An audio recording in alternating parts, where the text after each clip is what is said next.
Hi, Francesca. I'm Greg Niemeyer. I'm here for the Data Cultures course, and we'd like to learn more about categories and storage and museums and material memory. Well, you may have come to the right place. This is the Magnus Collection of Jewish Art and Life at UC Berkeley. I'm the curator, Francesco Spagnolo. And I think the first thing you need to do is sign in. All right. What do I do here? Okay, so date, time, your name, and the purpose of your visit. Well, I guess since we're here with a video camera, we have to do shooting, but I really am here to discover, so I'm going to put discovery. And other people came here, let's say they did.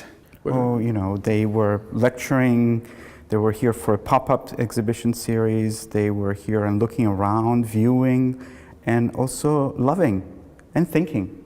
What happens here? Well, the first thing is that we are a repository for Jewish culture, especially material culture, from all over the world.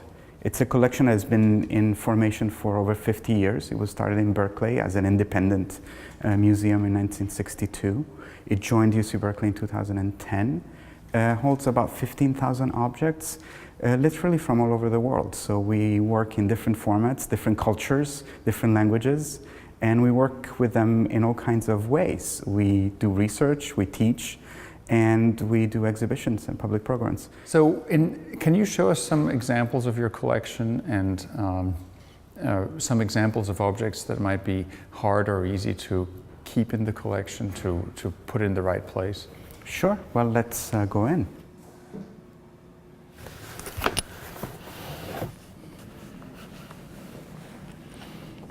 There's two sections here in the museum. One is the public space, and then here is a more restricted space. Can you tell us how the two relate and how they're connected? So what we're looking at is the gallery area. So on a day in which visitors are here, we would see them from this angle. We would see the visitors viewing the exhibition. So this is the back of an exhibition. But in a way, the back of all exhibitions at the Magnus is the storage of the collection itself. So public display and archive or storage of all the collection. The idea was that through a glass separation, actually everything would kind of come together seamlessly. So even though some areas are more restricted than others, the visibility of everything seemed like a very important value. Now, internet addresses have 4 numbers, like 0000. You have a different set of numbers here that describe what's inside the box. Can you explain what that is? Well, we have several numbers on this box. Yeah, we're getting a sneak peek of what's inside already. But accession numbers are a very interesting form of collecting data. 67 refers to a year, 1967. And that's the year in which the item came into the Magnus collection. It's the year in which I came to the world as well. And number 1 is the lot. So this was the first lot acquired in 1967. Yeah. And then there is a subcategorization among the lot. So this is the group 6. And it's all certain types of manuscripts. And then this happens to be the number 6 of that group of manuscripts within the lot that came in 1967. Among those of us who are working with this collection, the 67.1 prefix is a very well-known number because it indicates the Strauss collection. And some of the items are either ancient or strikingly interesting from a visual or a cultural point of view.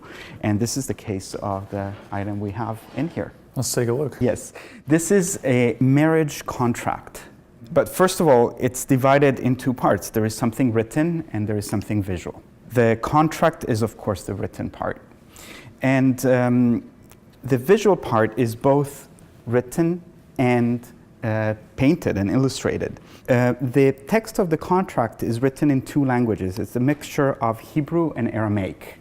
There is also Italian, and it's a signature used in 1816 to register the marriage with the civil authorities. There is more. So the Hebrew, Aramaic, Italian. The names of these 2 characters are actually in Judeo-Italian, a Jewish Italian variant of Hebrew.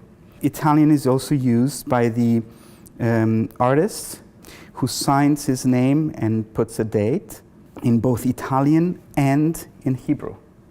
So one could argue that this is a nice confluence of two cultures, Jewish culture and Italian culture. But then, of course, there is more. The figures at the bottom and at the top are figures of classical mythology. This is Concordia, and this is Imene or Hymen, two Greco-Roman deities of love and peace in the family. And then, of course, there is this nice Puto, which is, of course, a manifestation of eros, of love, again, pointing us to classical culture. So it's Jewish culture, Italian culture, and classical culture, and it's, of course, in its renaissance throughout European cultural history that all come together. Now, a lot of your collection is available online. If I searched for Puto online, would I find this document? Well, I hope so. If you actually, you would be able to search for day of the week, because we catalog these documents by writing down the exact date. And so this is a marriage that happened on Friday. So if I search for Friday, you would find this. And that's very interesting, because by looking at the dates in which weddings were celebrated in a given Jewish culture, we understand how the economy of a week was managed. So let me take a gamble here. What if I searched for joint? What kinds of things would I find in your collection? That's a very interesting, of course, ambiguous word, but in the context of the Magnus collection, we would likely find a variety of objects and documents that relate to the Joint Distribution Committee, a North American relief organization that provided aid to refugees in Europe, especially at the end of World War II. So it's funny you should mention that, because we have right here an object with its tag and an accession number. And as we can see, this item has the word joint written on it, and it's a Hanukkah lamp. The symbology refers to the Holocaust. So a broken tree symbolizing the brokenness, I guess, of the Jewish people, or in a case of Jewish history at that time, 1946. But then the ninth candle is coming out of a live branch that comes out of the trunk and is a form of new life coming out of the old, right? I guess that's a very astute interpretation. In a way, between the various layers, there's often tension. For example, between the Italian text here and the Aramaic and Hebrew text, there is a tension between a civil and a Judaic legal and a spiritual layer, and sometimes they're not resolved as simply as they seem to be resolved here. Well, I think it's somewhat inherent to a diasporic culture to include tension. However, I think that template works very well with any kind of globalized culture, so even our own daily lives include this form of tension. It can be playful, it can be serious, it can be both at the same time. I think this item here, which is a favorite of my colleagues working in collections here, sort of summarizes a lot. There's certainly some tension in there. Yeah. The item has a box, and the box is as important as the item itself. It says it's a bagel ornament approved by United Board Rabbis instead of a United Board of Rabbis. So definitely is a pun, and there are more puns. It wishes you locks of luck instead of lots of luck. And there is a notice to Christmas trees: you don't have to be Jewish to wear a bagel ornament. How to categorize it? It's both a Christmas tree ornament and, in our own understanding, it's a manifestation of what we call Jewish kitsch. And why is it categorized that way? Not because we decide that, but because the donor who gave this, donated this item to the Magnus, actually collected a variety of objects that he himself categorized as kitsch.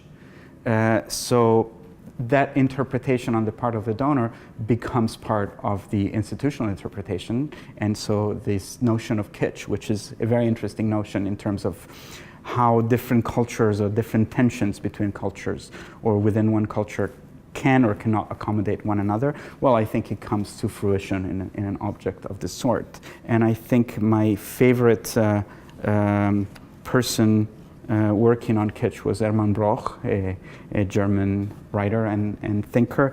And the way we understand kitsch, according to the ideas that Broch put forward, is that it's sort of a lack of alignment or even a disproportion between means and goals. In this case, the goal, one possible goal, is that of aligning a minority culture, in this case Jewish culture, with mainstream American culture. But the means that try to achieve that goal are that of a food item inside of a plastic ball with a nice little fake velvet ribbon. So clearly the conversation from the point of view of the item happens at a much lower level than the goal that the item itself tries to achieve, that of cultural alignment and coexistence. Now, in this case here, the goal is very profound as well. And the means are ceramic, which aren't particularly sophisticated. But somehow this feels very deep, and this one feels very, campy. Well, I guess that in some ways the umbrella definition of kitsch as disproportion applies also to this object. How can genocide be represented by a single object? So I think that the disproportion is very much there, and one could talk about kitsch in this case. At the same time, however, the Hanukkah lamp is, in terms of Jewish culture, a symbol of cultural persistence and of resistance. Hanukkah has been used in its more militaristic sense as a holiday that describes how Jews can pick up arms and defend themselves and their beliefs. So there is an element of reaction and of opposition to violence that is generated just by the structure of the Hanukkah lamp and the history that it represents. So in that case, maybe the disproportion is not there. In a way, it's a way to mark cultural continuity against genocide. Through the ritual. Through the ritual and through an object. And of course, the object is very limited and has to be compact. It's a finite product. It's used to light candles in a Jewish ritual.